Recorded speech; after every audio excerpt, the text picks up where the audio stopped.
So we're going to talk more about these numbers, these imaginary numbers. Remember what imaginary numbers, let's go back again. Like if you take the square root of 9 is 3. What's the square root of negative 9? 3i. Ooh, you guys in unison. That was impressive. Yes. Right, because you can't take the square root of a negative number, right? Because what times itself is negative 9? Nothing. Nothing times itself, right? Like negative 3 times itself times another negative 3 wouldn't be negative 9, right? And you can, well, yeah, do one negative, one positive. Well, that's not times itself. That's times its opposite. So that's why you can't really do the square root of a negative number. So as you know, so whenever you have a square root of a negative number, that pops out an I, doesn't it? And then when we take those imaginary numbers and we put them together with real numbers, take like something like 7, you can have 7 pencils, right, plus 3i. You can't have 3i because I've got 3i pencils in my pocket. Can't do that. That's not possible. So when you take the real and you put it together with the imaginary, you get what's called, what kind of a number is this with the real and the imaginary worlds come together? Complex. That's called a complex number, right? When the real world and the imaginary world get together in one, that's called a complex number. And I showed you, right? I went to Google or something, didn't I? And showed you there's real life uses for complex numbers. Basically, it's anything that has two components, right? This is all just made up. All of math is made up. But it's very useful for anything that has two components, like the current coming out of the wall has voltage and amperage. And so they use complex numbers to represent it because it kind of keeps the two things separate, yet they're really kind of one as well. It's very useful for anything in the real world that's one but has two components to it. That's what they use this for. So anyway, so let's just get into the mechanics and the whole world of complex numbers. That's what this section is all about. That's what this chapter is all about. It's complex numbers. So what they do is they end up saying, hey, let's put complex numbers on a graph. And we're going to make the x-axis be the real part, and we'll make the y-axis be the imaginary part. And we'll have the real and the imaginary. And so if you take a number like 7 plus 3i, where is 7 plus 3i? Well, the real part is like it's going to be like 7 comma 3. The real part's the x and the imaginary part's they're just making this up, like all of math, right? They just said, hey, since there's two components, like real and imaginary, why don't we put them on an axis, like x-axis, y-axis, and then we can put dots. 1, 2, 3, 4, 5, 6, 7. It's over 7, up 3. So there, that dot, 7, 3, represents the complex number 7 plus 3i. That one dot is 7 plus 3i. It's over 7, up 3, on what is called the complex plane.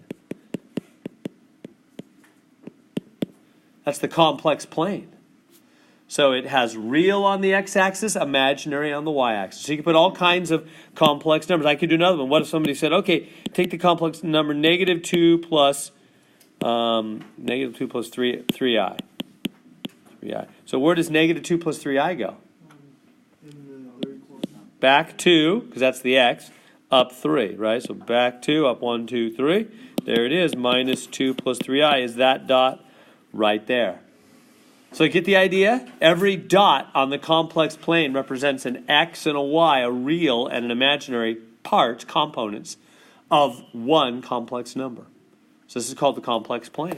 So they're going to all right, put that one, here's question number 1, put negative 6i on the complex plane. Here's the, the axis system. Now that part's only got the imaginary, he's missing the real, huh?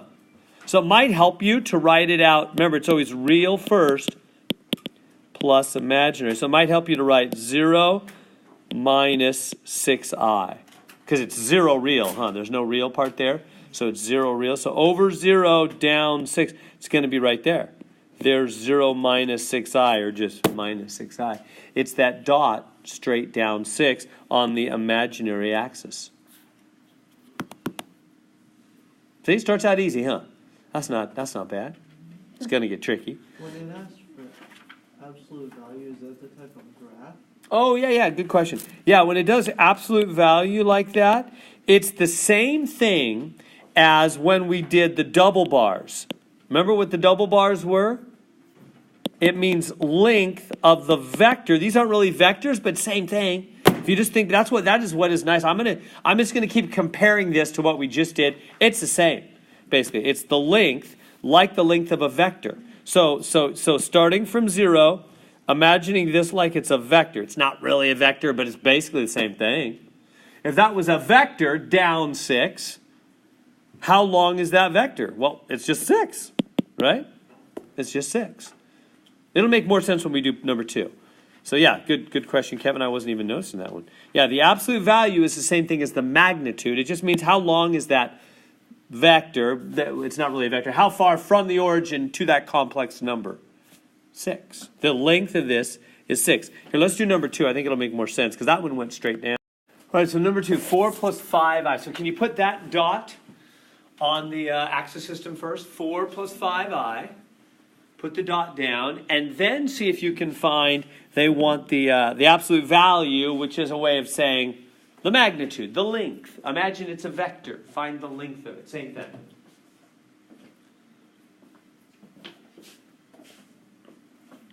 So first off, 4 plus 5i means over 4 up 1, 2, 3, 4, 5, huh? So right there, if I can put that dot on there.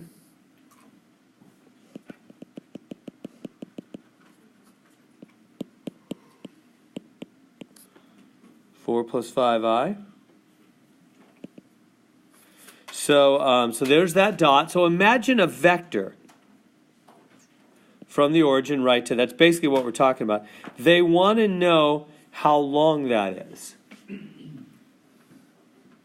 They want to know how long that is. So we're talking about going right 4 and going up 5. Right 4, up 5. How are we going to find out how long is that vector? What are we going to do? It's the hypotenuse of a right triangle, isn't it? Remember how we found the magnitude of vectors like 4i plus 5j? That's the same thing. We're not using ij, and actually it can be a little confusing because I has a new meaning now, huh?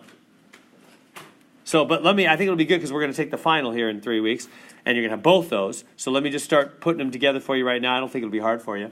So basically in the last chapter, right, x-axis was I and y-axis was j, huh? Right was I, up and down was j.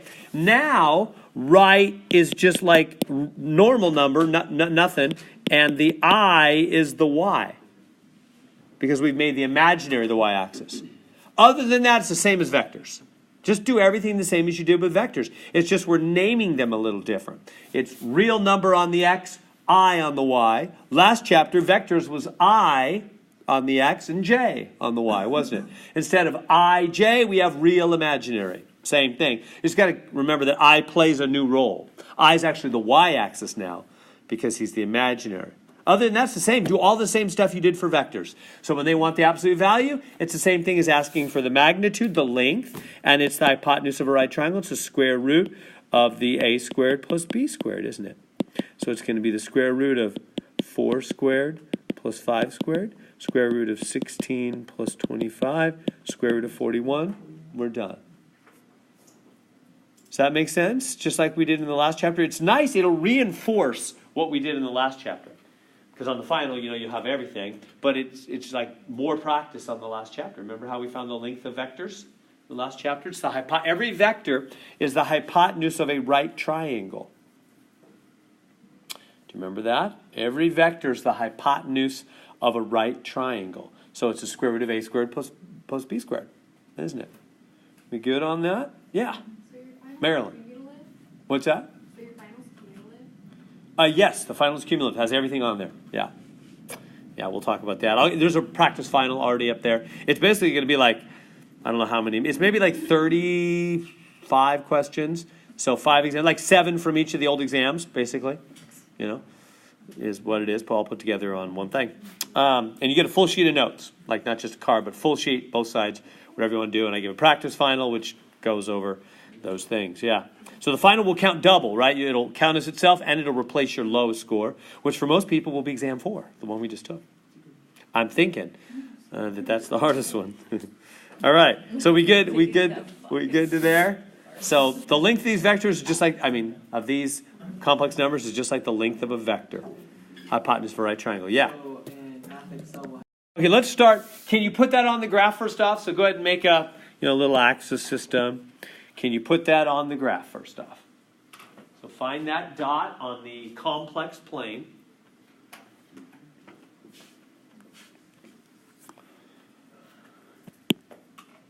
If you go to higher math, they have whole classes on complex world, the complex numbers, and you learn to do more and more stuff. So we're just beginning it. I don't know much more than we cover in here. I never took one of those advanced classes on the complex stuff. Anyway, so there it is.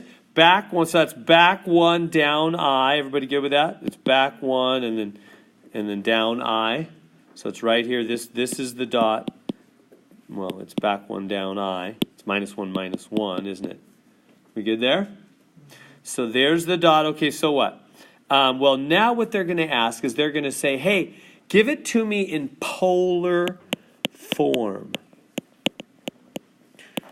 What in the world is polar form? You know what polar form is? It's exactly what we just learned to do with vectors, where you find an angle and a magnitude of the vector. Remember how we learned to do that? Just do that again. So this is nice. It'll reinforce what we just did. So let's start with let's actually do the magnitude first. So how do you? They're basically saying first off, find the magnitude of the vector. So how do you do that? How do you find the length? Like how long is that vector? It's the square root of a squared plus b squared, huh? Square root of 1 squared plus, they're negative ones. I should have made those negative ones, I guess. Whatever, I just know it's going to be the same. So it's the square root of -1 squared plus -1, which is the square root of 1 plus 1, which is the square root of 2. Good so far? So the magnitude, they're going to call it by a new name. They're going to say it's r. They mean the radial length. Whatever, they could call it Joe. It's just the same thing it was for vectors. It's just the length of the vector. We're just saying the length of that thing is square root of 2. They're going to call it r now. Okay, second thing, they're going to say, hey, what's the angle from 0, right, to that vector, or to that complex number? Well, it's the same thing we learned to do before. Remember how we learned to find the angles? How do you find theta? Yeah, do you remember it from the test? It's tangent. So this will be good reinforcement with a lot, because again, both things are on the final. And that's what I found. This really does help people. And then they've really got it by the time you get the final. They got both chapters, because it's reinforcement. A lot of what we do is the same. Tangent inverse. Remember what you have to do specifically? Tangent inverse of what?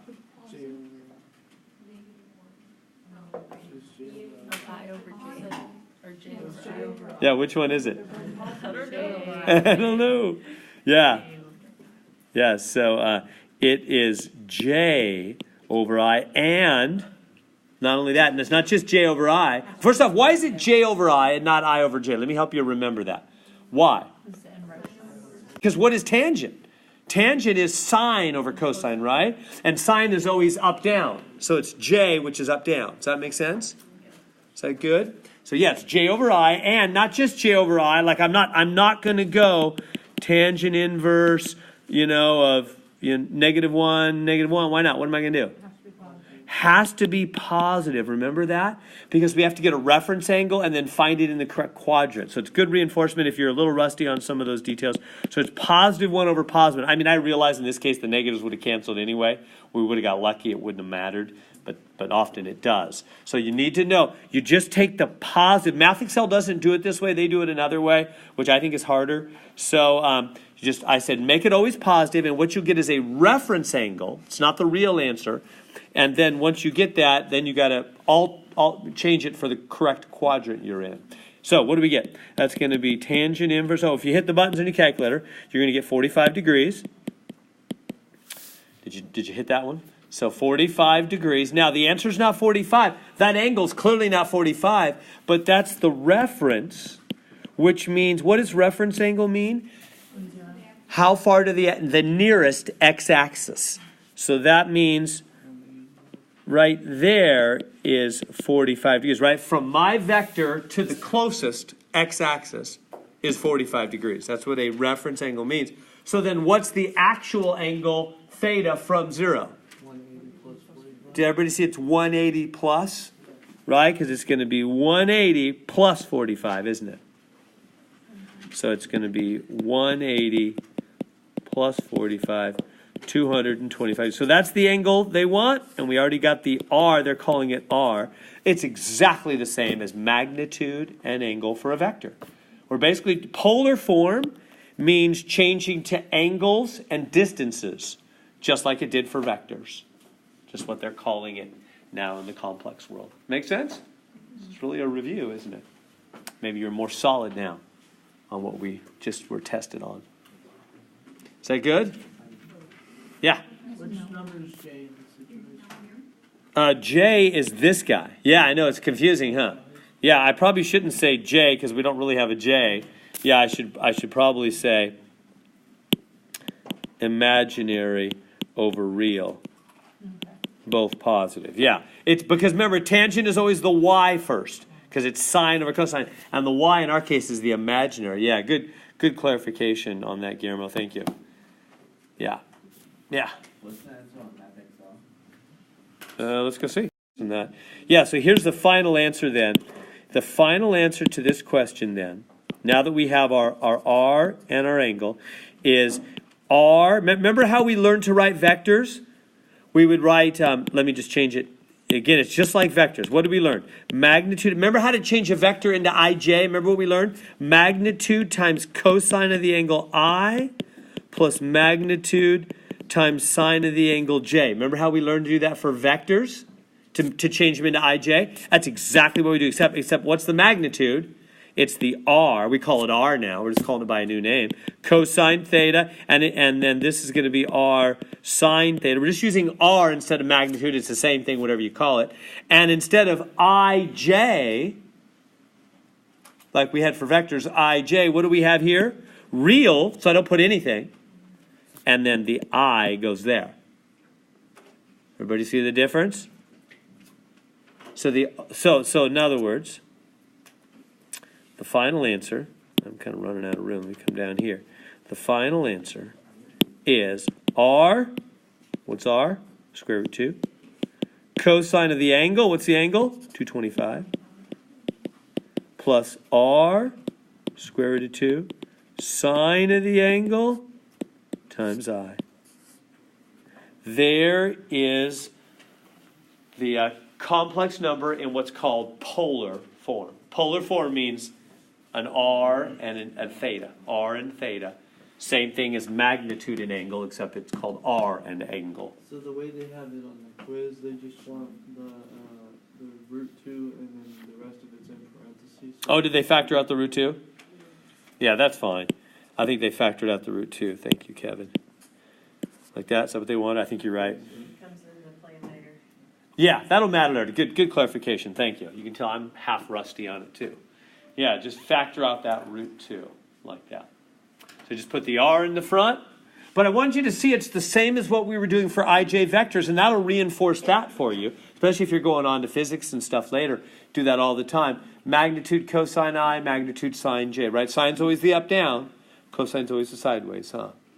So it's just exactly what we were doing for vectors. We're just calling it R and theta now, and we just factor out the R. So just a little different look to the same old thing. Shall we try another one? So that's okay. So they give you that, and they want me to change to polar. So go ahead. That's basically find. Change to polar means find your R, find your theta, which is like magnitude and theta. So see what you can do. I'll give you a second. Okay. So we doing okay? Get the magnitude here. So the R, which is really the magnitude, is just square root of a squared plus b squared, isn't it? So that's going to be square root of 3 squared plus negative 3 root 3 squared. Is that good? You just grab the a and the b. This is the a and this is the b. We don't use the I. We just grab the things next to the I. So that'd be 9 plus. Now, are you okay with squaring 3 root 3 here? It's going to be positive, right? Because a negative squared is positive. And what is 3 root 3 times 3 root 3? That's what it's saying, huh? Squared means times itself. So how do you do that? You go 3 times 3, 9, and then root 9. So far so good? And then that's 9 times 3, that's 27. So this is 27. Can we go over that again? So when you so basically when you, and I could probably do that more easily for you. How about this? I mean, what I said is true, but maybe not the easiest way to think about it. Maybe you should just think this way. Whoops, trying to erase. Maybe you should just think, square that 3, that's 9, and then remove the root so it's plain 3. How about that? Is that easier? So it's going to be 27. So, again, when you square something, you know, you square the 3, it becomes 9, and the root is removed. So that's why the other 3 is not squared. This 3 is not squared because it's protected by the root. So it just comes down regular 3. So then R is what's at 9 plus 27? 36. Oh, it's just 6, huh? That's nice. So R is just 6. We okay with all that squaring and everything? Okay, now find the angle. Remember how to find the angle? Inverse tangent of the positive y thing over the positive x thing, whatever you want to call them. You know, so tangent is always sine over cosine, y over x, isn't it? Opposite over adjacent.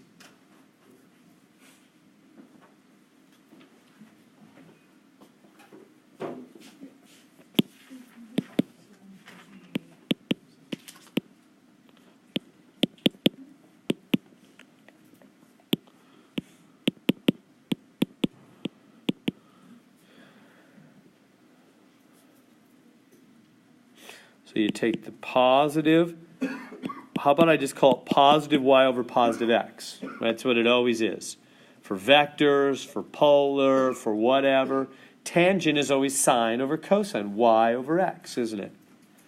So I just go, okay, tangent inverse. What's the y? The y is this guy. But we use the positive, don't we? Over the x, which is the regular 3. Good so far? Is that making sense? And then just cancel those 3's, huh? Inverse tangent, those cancel. So inverse tangent of root 3.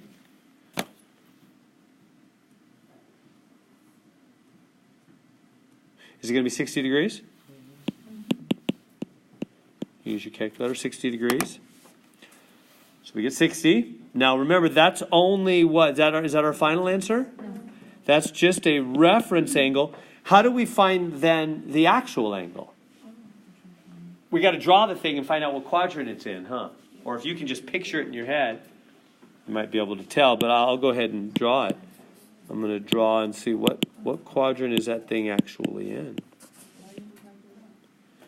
So, where's it at? I think quadrant 4, yeah. Because it's right and down, isn't it? Everybody with me? It's right and down. Because it's over 3 and then down 3 root 3. So it's in the fourth quadrant. Everybody good there? Right and down, fourth quadrant. That's all I need, really. Okay, so it's in the fourth quadrant. So what? Well, I'm running out of room. Let me redraw a little bit. It's in the fourth quadrant. Something like that. So then that angle theta we just got, what is it's a reference angle, which means it's to the closest x-axis. It's right there. So this must be 60 degrees right there. So how do we find the actual angle? And actual always means from 0 all the way to there. That's the actual theta we need. This is the reference. Yeah, what are we going to do? Yeah. Really good way to go is just go all the way to 360. Just go all the way to 360 and then back up 60, huh? Yeah. 360 minus 60. So the actual theta will be 300 degrees. Same thing as for vectors, which is used a lot in science. So we good? So there. So now how do we give the final answer? the format they want, you'll just have this on your 3x5 card. It's just like what we learned for vectors, which is what? Magnitude, which is r, times the cosine of the angle I, plus magnitude sine's always with the y, sine of the angle j, but instead of I and j, if it was vectors, we would have I and j. We'll have them both on the final. We're talking about real and imaginary, so the I will actually be on the second part, and the first part has nothing because it's real, and you factor out the r, don't you? So we'll take out the r, and we'll have the I only on the second part. So the r is 6 times cosine of 300 plus sine 300 I. There it is. Now, I want you to realize that is the same as the original. I don't know if that's hitting you. So let me go to a fresh screen if you're ready. And I want to just multiply that. It'll go back to 3 minus 3 root 3i. It is the same. It's just a different way to say the same thing. And why we're doing it, why we're saying it in this other weird way, is because in 20 minutes maybe, we'll see that when you're in this form, you can do some really powerful things easily that would be virtually impossible in the regular form. It lends itself to some powerful things, which we'll see. That's why we're learning to change it into this other form. So I want to make sure you're clear on that. So we took the original 3 minus 3 root 3i, which is a complex number that has a real part and an imaginary part, and we changed it, and we said now it's 6 on the outside, cosine of 300 plus sine 300i. Now, not required. We're done. That is the answer. But I just want you to see it real quick. If I was to work this out, if I was to take my calculator or go to the unit circle because we want an exact number, either one, find the cosine of 300. Cosine of 300 is a half, isn't it? And sine of 300 is negative root 3 over 2, I think. And then I was to multiply. What's 6 times a half? What's half of 6? 3 plus I times negative 6 root 3 over 2, right? I multiplied the 6 in, and that'd be 3. Now, minus, because positive times negative, and 2 would go into 6 3 times, 3 root 3I. See how it's the same thing? See how if I just multiplied it out, it is the same. So I want to make sure you're getting what we're doing. We're changing. It's like me saying 1 and uno. I'm saying the same number, just 2 different languages, huh? So that's what we're doing. We're saying a complex number in the real imaginary form, and then we're saying it in the what's called the r theta polar form.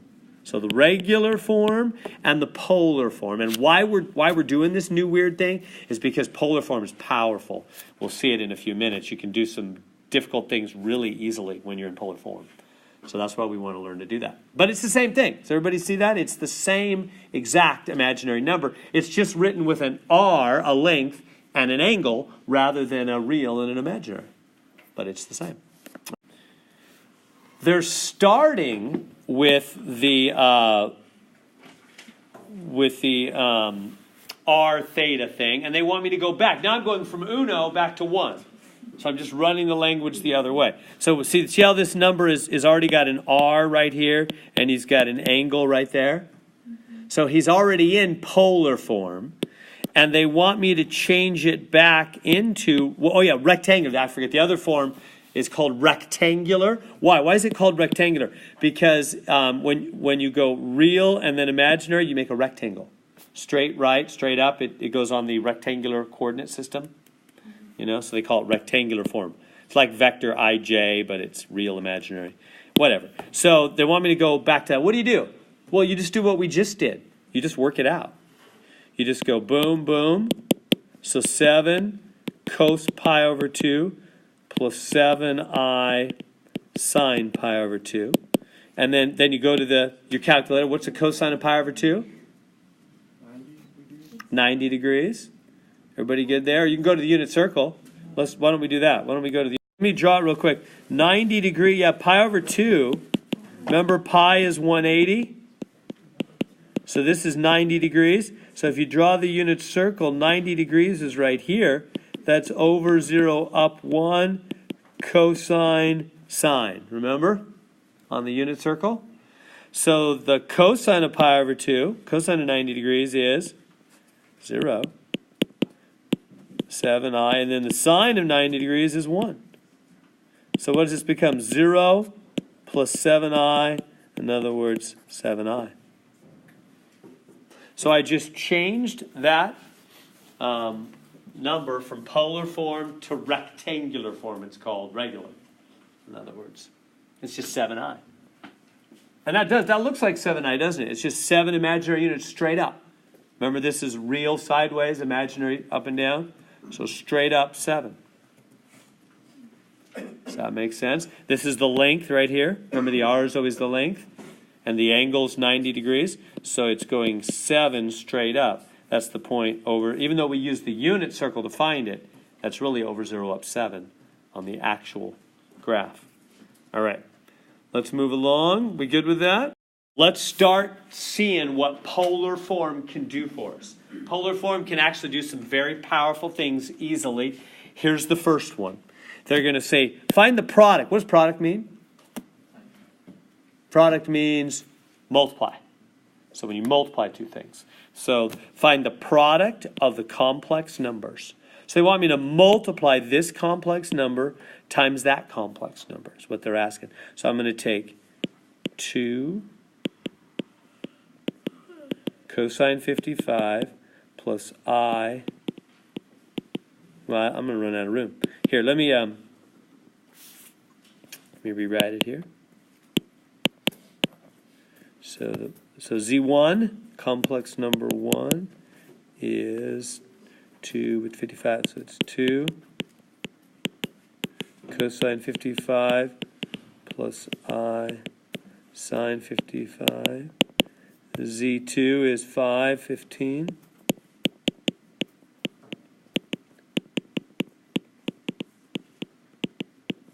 Like that. Okay, and what they want me to do is multiply Z1 times Z2. Multiply those. Well, how do you multiply two big old complex numbers? It's actually very simple. Here's the rule. Multiply numbers in the front. So 2 times 5, 10. Just multiply the numbers in the front. You've seen it, yeah. Add the angles, which is totally weird. Like, why would multiplying these guys mean that you add the angles? Well, there's a big old proof in the book. I'd be glad to go over it with you in office hours. We don't want to take up class time to do it. And I'll show you. It's a complex, tricky, amazing, surprising result that you can that easily do it. I mean, it's not what you'd expect at all. It's like, why would multiplying mean adding? It's one of those neat results of math and science. Yeah, that I was at 70 degrees. So I just added the angles. So you multiply the numbers in front, add the angles. This will be 70 as well. Done. That easy. We just multiplied two complex numbers in polar form. Super easy. Multiply the numbers in front, add the angles. So everybody see that it's kind of surprising? Like, why would you add the angles when you're multiplying? Why would adding angles work? And it does. It's a complex, amazing proof. It's a surprising result. When they discovered this, they were like, whoa, that is easy. And so that means it's powerful. So what that means, when something difficult is super easy, that means it's power there. And you can do difficult things easily, and we'll see that happen. Everybody good so far? So how do you multiply two polar form numbers? You multiply the numbers in front, add the angles. Okay, so there we go. They want me to find Z1 multiplied. These ones don't have, they don't have any numbers in the front. But 1, I guess it's 1. So we can skip that part. 1 times 1 is 1. So nothing's happening in the front. So what do you do with those angles? Just add the angles, yeah. So how do you add two angles that are fractions? How do you add fractions, in other words? Common denominator, right? It's got to make both those denominators be 6. So you can add them together.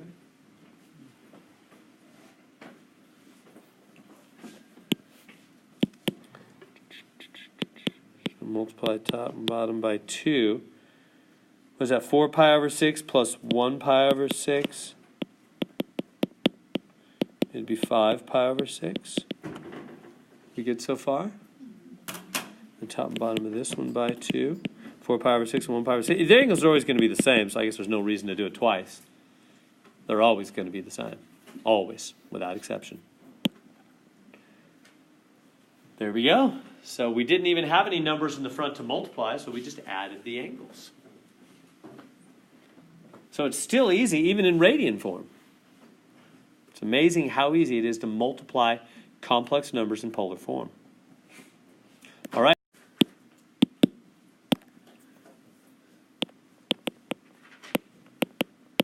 Okay. Oh, we're dividing, huh? Yeah, if so it's not multiply. Then fix that. We're going to divide. Okay. So to divide, it's going to be just as easy. I bet you can figure it out. So let's remember. So let me write over here. I'll just say it. To multiply, you multiply numbers in front, add angles. So dividing is always the reverse of multiplying, right? So what do you think you're going to do? You're going to divide, instead of multiplying the numbers in the front, you're going to divide the numbers in the front. No big surprise there. And what are you going to do with the angles? Instead of adding the angles like you do for multiplying, you're going to subtract the angles. Exactly. So here we go. 10 divided by 2. Cosine of 21 minus 7. 21 minus 7? 14. Those are football touchdown numbers, right? Yeah. I don't think anybody watches football, but those are your numbers. 3 touchdowns, 1 touchdown. The difference is 2 touchdowns, 14. And sine 14. That's only if they make Yeah, the extra point, yeah. Sine 14. There we go. Done. That quick, that easy. So easy to divide and multiply numbers in polar form. You just divide or multiply the numbers in the front, just add or subtract the powers. So we're moving towards being able to do powerful things easily because of that observation. That's the major observation. All right, stop me if you... Okay, so they're giving me Z1 right here, Z2 right there, and they want us to divide Z1 and Z2. Can you do that real quick? Divide Z1 and Z2. So Z1...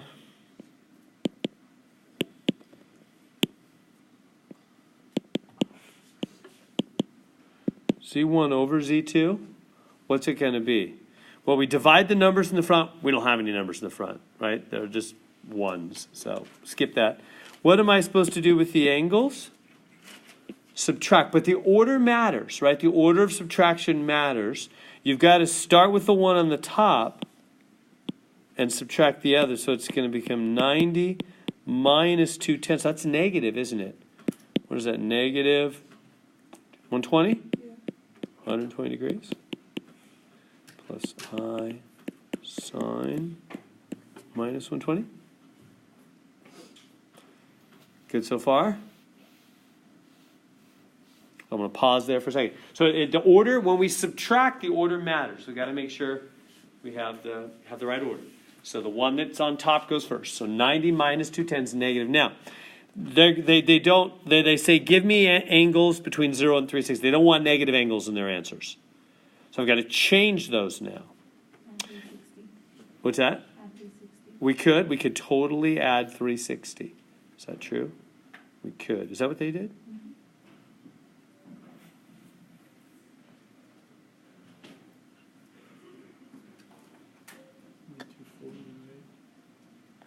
Yeah.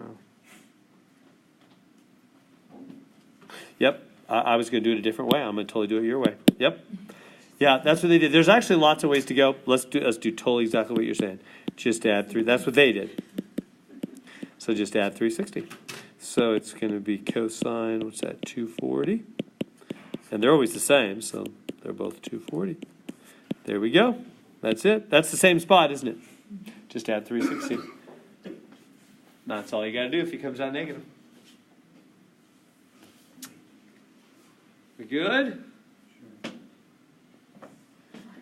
So make the angles positive. So the order matters. You got to start with the 1 on the top, subtract, you get negative, but then you get negative, just add 360. How do you say that? What was it? Yeah, the Moivre, maybe? Yeah, something like that. Yeah. Well, in French, you don't know the R. Okay. De Mauvais? I don't know. However you say his name, de Moivre. I'll just say de Moivre. So he's the big name in complex numbers. He proved an amazing result. Based on what we just found, we're going to be able to do something that's difficult easily. Look what we're trying to do on this problem. Using de Moivre's theorem, we're going to take this complex number. In fact, let me just write it. It's kind of cramped in there.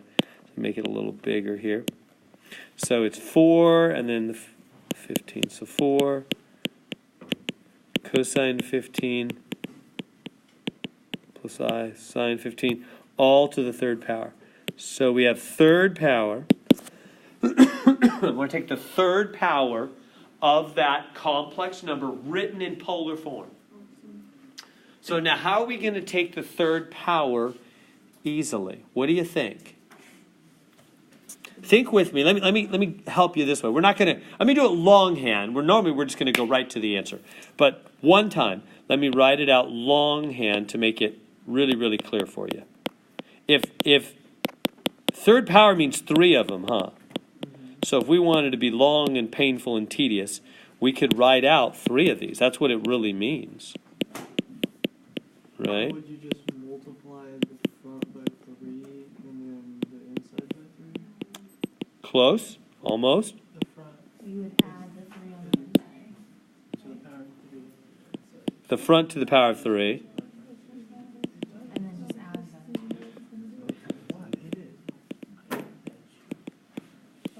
Okay, so that's what it really means. Do we all agree third power means 3 of them multiplied, huh?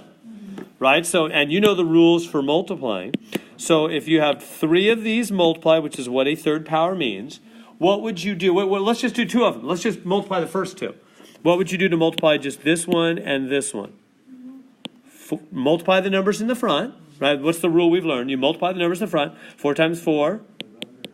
And then you do what with the angles? Add the angles, 15 and 15. So what would you do with 3 of them then? Add. Yeah, so you multiply all 3 numbers in front.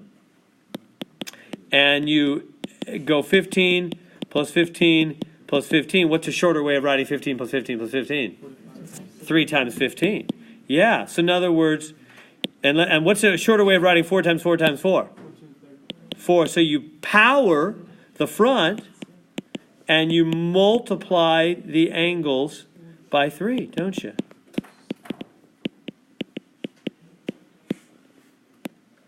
Everybody see that?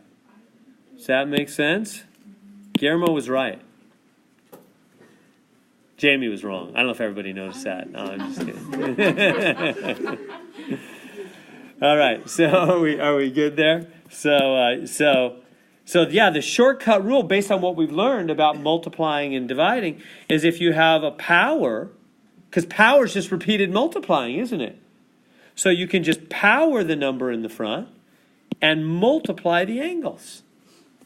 So 4 to the third is at 664 times cosine of 45 plus I sine 45. Done. So we just did that whole complex number to the third power that easily. Power the number in the front, multiply the angles.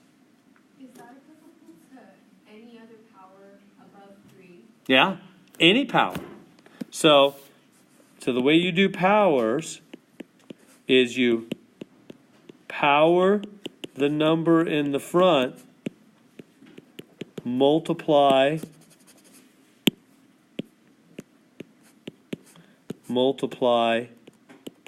the angles by the power.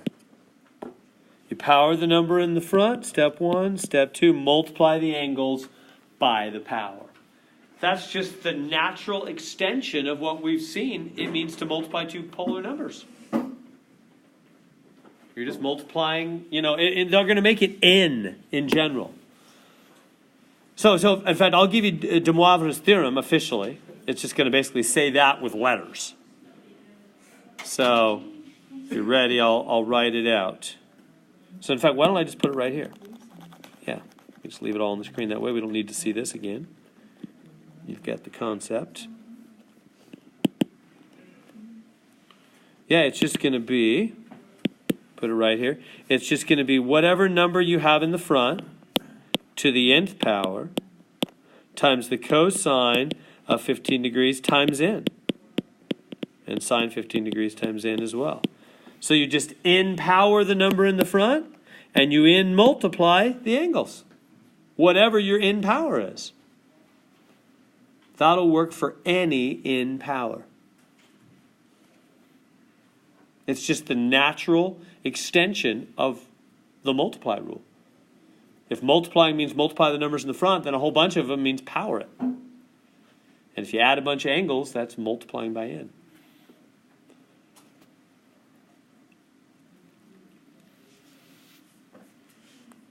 All right. So that's the first step into de Moivre's world. We're going to go further. Thank you for clarifying that. So they will not, I should not have doubly underlined that. There's one more step to go. I didn't realize that they said, what do they say? Simplify your answer, including radicals. Type your answer in the form a plus bi. Okay. Yeah, meaning they want me to work it out. So in other words, they want me to say, okay, what is the cosine of 45? If you go to the unit circle, here, let me go to the unit circle right up here. 45 degrees is right there. Yeah, it's root 2 over 2, root 2. It's medium, cosine, sine. So it's root 2 over 2 plus I root 2 over 2. Okay, then distribute that 64 in there. Okay, so with me, I just found the cosine of 45 is root 2 over 2 in both cases. Multiply that. Now, when 64 hits root 2 over 2, the 2 in the bottom cancels it, doesn't it? Because that 64 is over 1, goes to the top. Right? So you get 64 root 2 over 2 I. Oh, no, the first part's real, huh? Is that okay if I just make that 32 root 2? 32 root 2 plus 32 root 2 I. Done. Everybody see that? That's the final answer they want. So I just multiplied that 64. In both cases, the 2 in the bottom divided it, made it 32.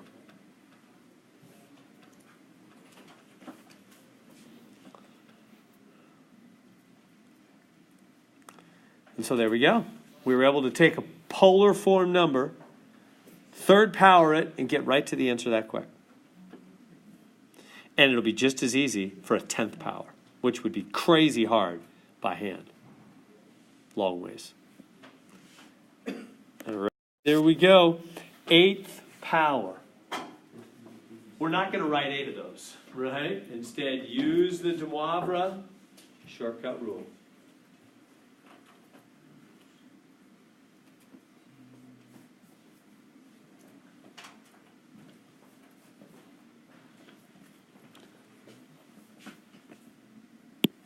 So what's the rule? What do we do with the 8th power? Yeah, we power the front number, multiply the angles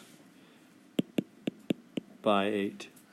So you power the front number and multiply the angles, don't you? So it's going to be a half to the 8th. We'll work that out in a minute. Times, don't need the brackets anymore, cosine of pi over 8 times 8 plus I sine pi over 8 times 8.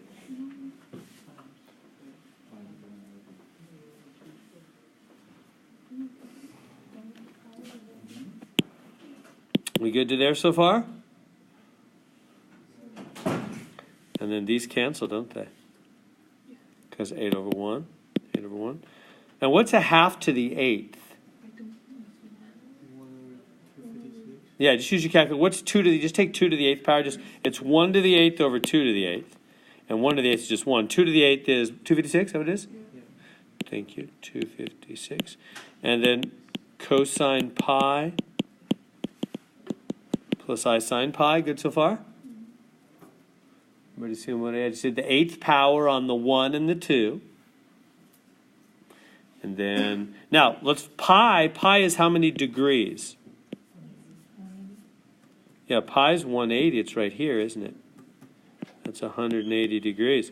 That's right here. What's the coordinates of that point? Yeah, that point is back 1 up 0, huh? Cosine, sine. So this becomes 1 over 256. Cosine is negative 1, right? Sine is 0. Everybody with me so far? So 180 degrees right here. Pi. Cosine is negative 1. Sine, that's coordinate back 1 up 0 on the unit circle. Cosine, sine. Cosine is negative 1. Cosine of pi, cosine of 180 is negative 1. Sine of pi is 0. So this one's, whoops, I just bumped it and I missed. So this one's gone. So it's minus 1 over 256. That's all it is. Right? This part drops out. 0 times I, 0 gone. It's just 1 over 256 times negative 1. It's negative 1 over 256. That's weird, isn't it? This big old complex number to the 8th power just ends up being a real number? Minus 1 over 256?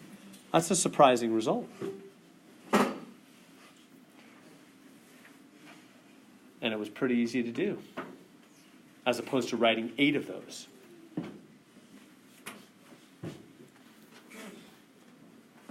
Questions so far?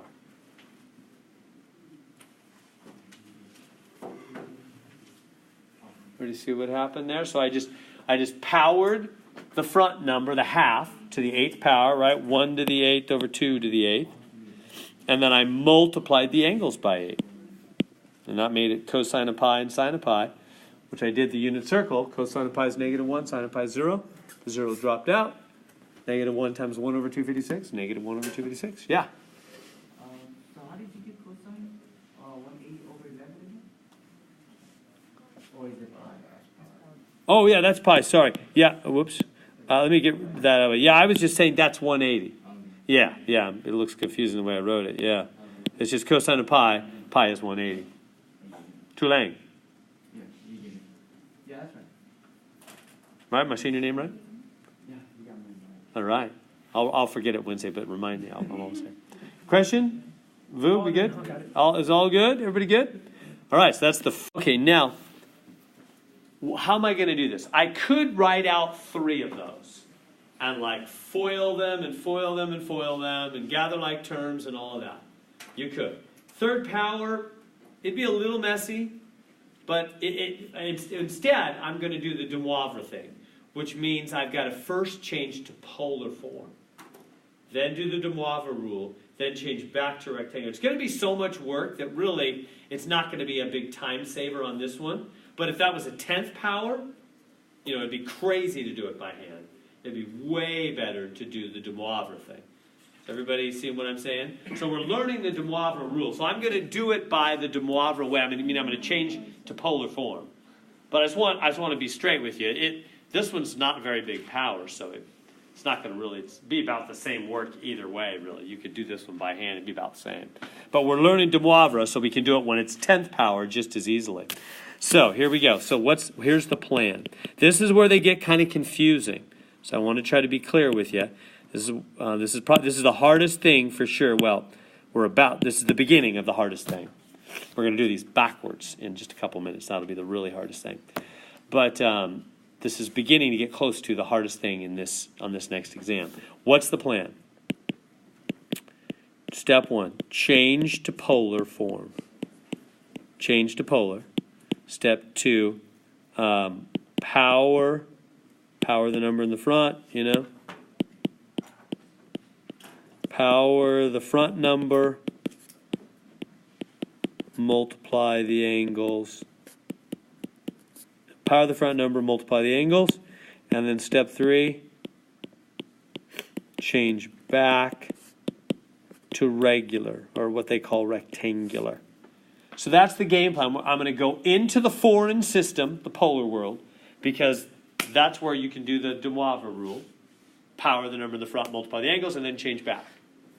So that's the game plan. 3 steps. Let's go to it. So step number 1, change to polar. So how do I, because this is regular, isn't it? This is real imaginary, what they call rectangular form. So how do I'll put that here. Regular is called rectangular. So how do I do it? How do I change to polar? Can you do that first off? What do you got to do to change to polar? You got to find the r and you got to find the theta. How do you find the r? We did some of these about 45 minutes ago. The r is the square root of a squared plus b squared. It's the hypotenuse of the right triangle. It's the magnitude of the vector. Same exact thing as the magnitude of the vector. Square root of a squared plus b squared. So that's the square root of 5 squared plus 5 squared. Square root of 25 plus 25. Square root of 50. Can we simplify the square root of 50? Yeah, break down the 50. It's 5 times 10. 10 is 5 times 2. So 2 5s in, 1 5 out. 5 root 2. So we've got the r. It's 5 root 2. Now how do you find the angle theta? You guys are pros at this now. Can you find that angle?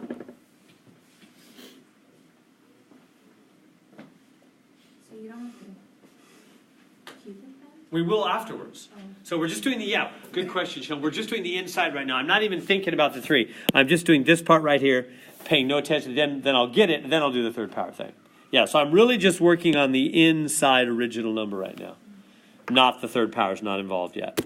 Yeah, so how do you find the angle? How do we always find, for like a vector, it's the same exact thing we do for finding the angle of a vector. It's tan inverse of the positive y component over the positive x. Call it IJ, Joe, Tom, whatever. It's y and x, isn't it? We're just calling it by a little bit different names for the purposes of the final and your knowledge going out of this class into pre-calc and calc and physics and that kind of stuff. Just know it's always y component, whatever you want to call it, over x component, because tangent is sine over cosine, y over x. So it's tangent inverse. What's the y?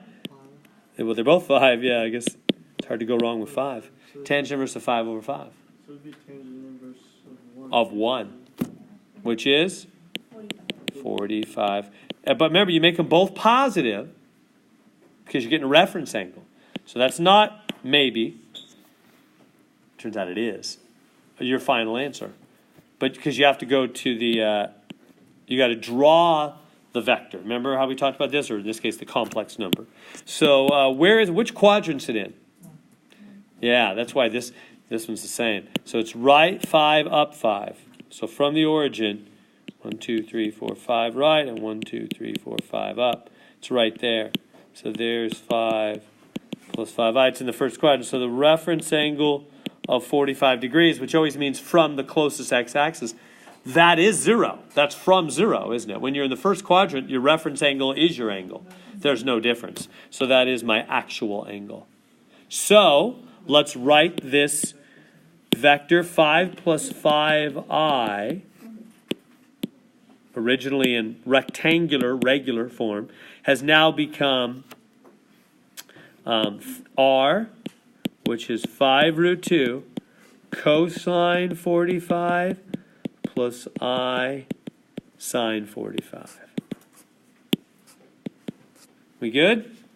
We've changed into polar form. So that's step 1. Now we're going to go on to step 2 and actually do the third power thing on it. Now that it's in polar form, now I'm going to say, okay, put around that thing the third power, put around this thing the third power, and do the third power rule. So now we're on to step 2.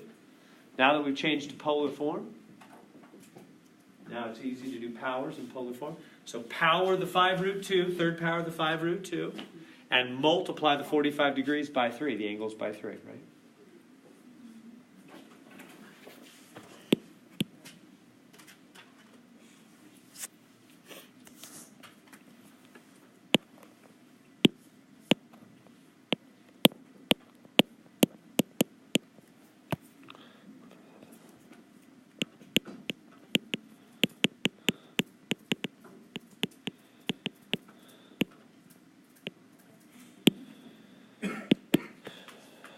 So I'm going to third power the number in the front.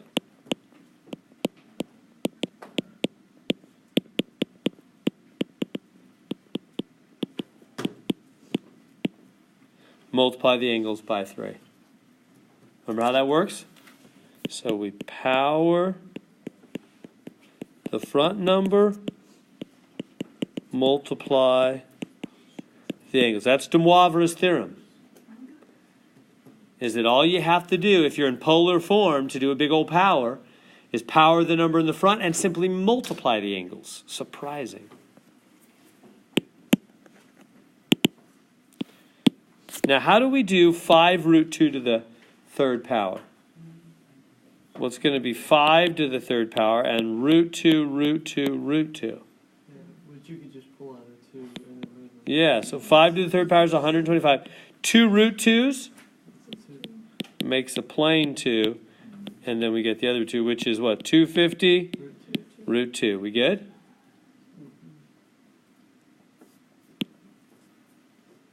Good there. I think Jamie was right and Guillermo was wrong on that one. No, I don't know. No.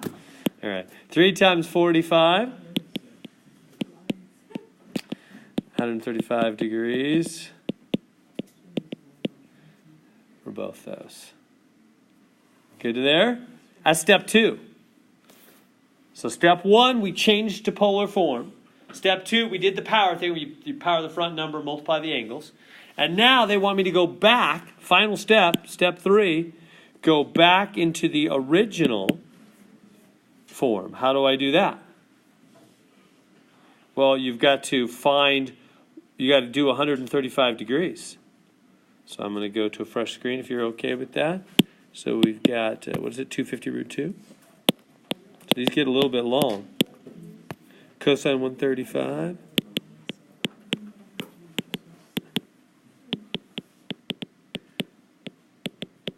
And then I'm going to have to draw the unit circle, huh? 135 degrees.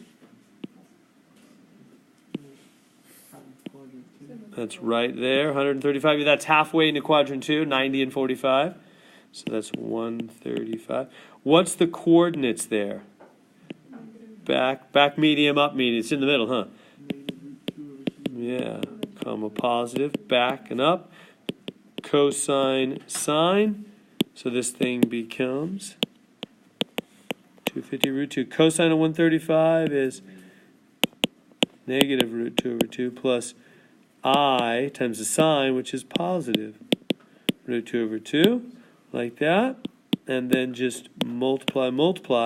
So what do we get? We get, this is over 1.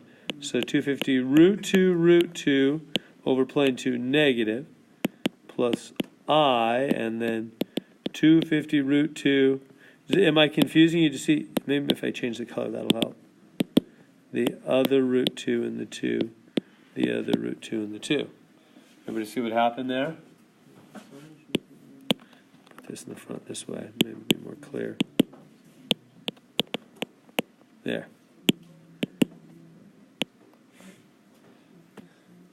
See what happened? So then, everybody okay with that? Now what is root 2? Plane 2 cancels that 2, huh? So we get negative 250. Same thing, root 2 cancels that 2. Plus 250i. Done. That was step 3.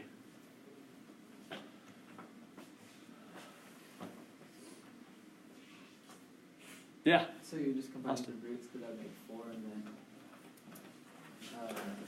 that would be 2. So then. Yeah, that's right. Yeah, this is root 4, which is 2, cancels the 2 down below. Yep. Or you could just say 2 of the same root is a regular. That'd be a little quicker if you just go root 2, plane 2, cancels the other 2. Yeah, so like root 7 is plane 7. 2 of the same root is a plane number out of the root. Okay. Yeah. Good. Other questions on that one? Does that make sense? So what we do, let's go through the 3-phase, because we're going to do this, and we're going to do it backwards in a little bit. That's when they're most challenging. Probably most of that will be on Wednesday. But one more time, the 3 steps. So they give you something as a real imaginary, what's called regular form.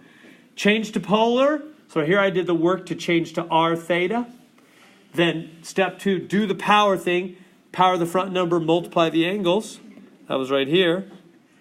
Got this. And then third step, change that back to regular. So from regular to polar, do the power thing, back to regular. Those are the 3 steps. Oh, you know the 3-step process. Here's the plan. Step 1. Change to polar r theta. Because de Moivre's theorem only works in polar form, doesn't it? You can only do it when you're in polar form. Got to have angles. Step 2. Do the power the front number.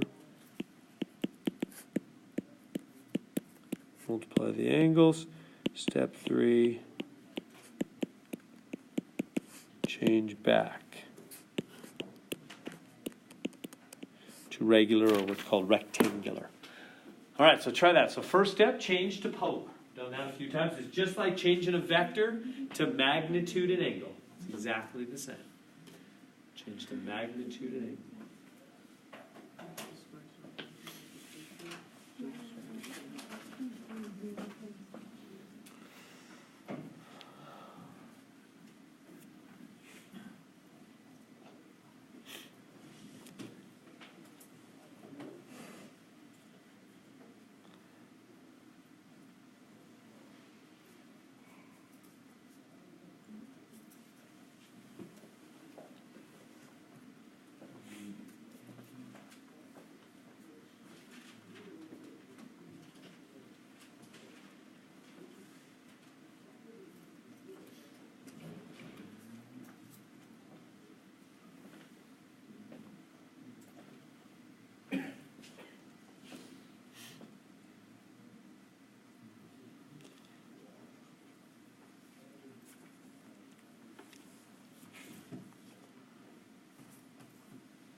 So a couple good questions I got. Let me do that. Let me address that first part. So step 1, change to polar. So r is the square root of a squared plus b squared, just like finding the length of a vector, right? Magnitude of a vector, exactly the same thing.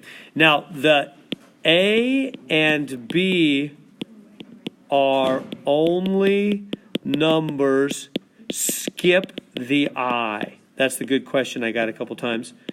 Skip the I. So yeah, so you guys are right. That's exactly what we do. We skip the I. So in other words, the A, so when I say square root of A squared, because the A is just this guy, the 1. And the B is the minus root 3. Yeah, and you don't even need the minus. It's going to be squared. It's going to be positive anyway. You can just say root 3 squared, whatever. But you don't use the I. That's the part I want to be super clear on. You don't use the I. It's just like what we did for vectors. Remember with ij, when we would do the square root of A squared, we would skip the I and the j. So that's what the I is like here. We just skip it. So it's just going to be square root of 1 squared plus root 3 squared. So that's 1 plus 3, root 4, r's 2, isn't it? R is 2. And then your angle, your theta, that's inverse tangent, always the positive y over the positive x, which is inverse tangent. What's the, just root 3, again, positive, I don't care about that negative sign, over 1.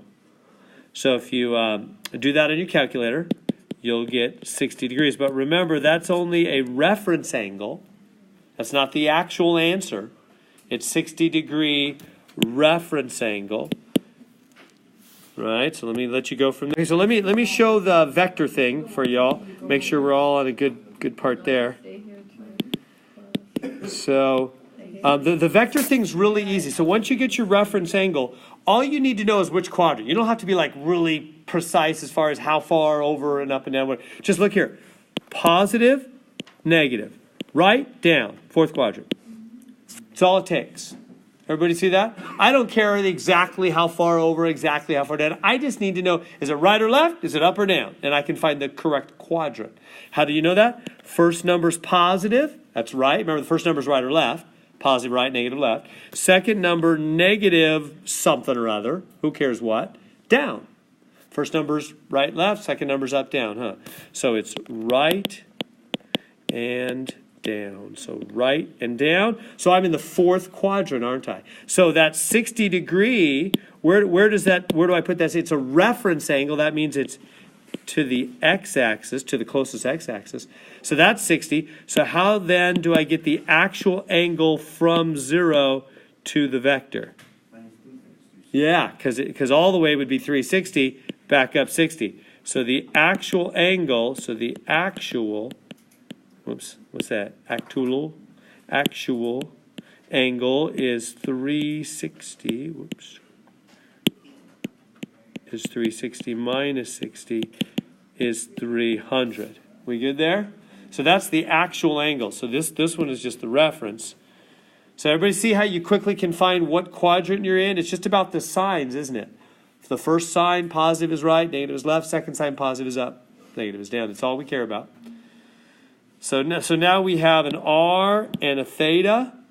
We can write polar form. So polar form is the r, which was 2. Yeah, 2. 2 times cosine of the angle plus I sine of the angle. All right, isn't it power 3? So now third power. Right, so power, so step 2, power the front number, multiply, that's de Moivre's theorem, is that to do a big power, all you got to do is power the front number and multiply the angles.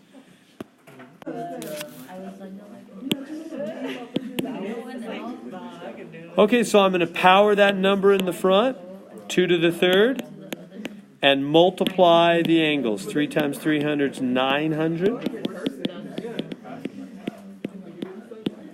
And then 2 to the third is 8.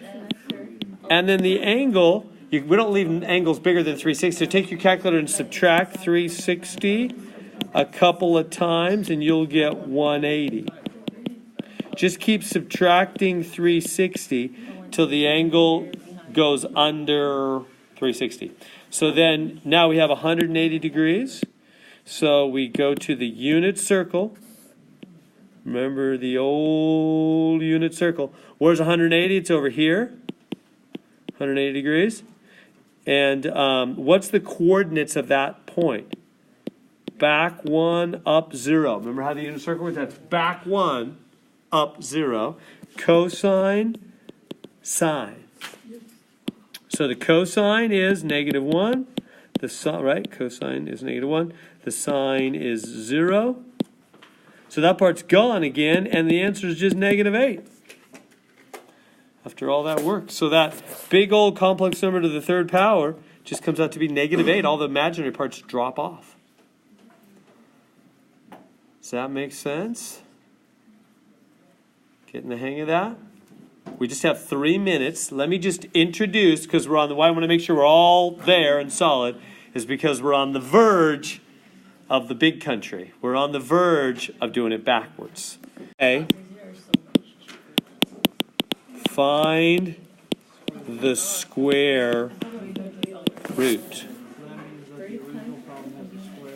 Yeah, how am I going to find the square root of that big old thing? Square root.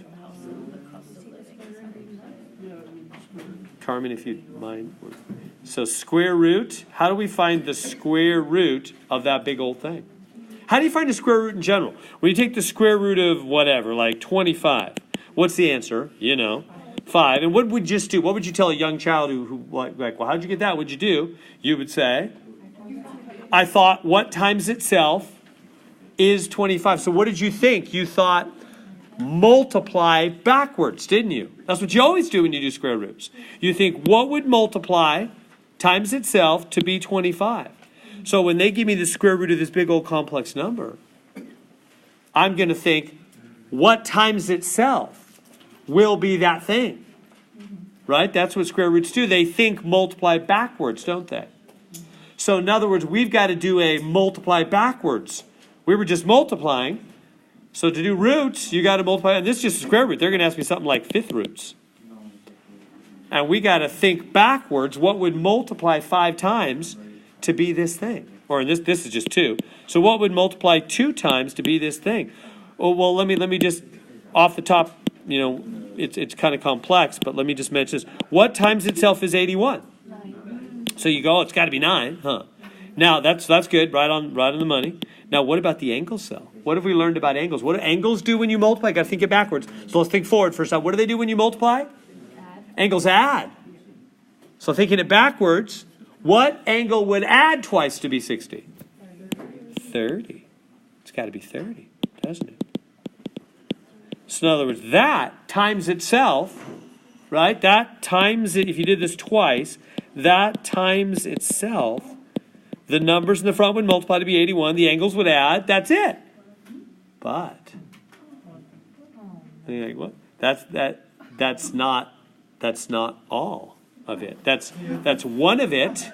That's one of them. But there's another tricky one that'll actually work as well. I'm trying to think what it is off the top of my head, but I can't. 210. Think about 210 for a minute. What is 210 plus itself? 420, and 420 take away 360 is really, that one works also. How are we going to find those? That's next time.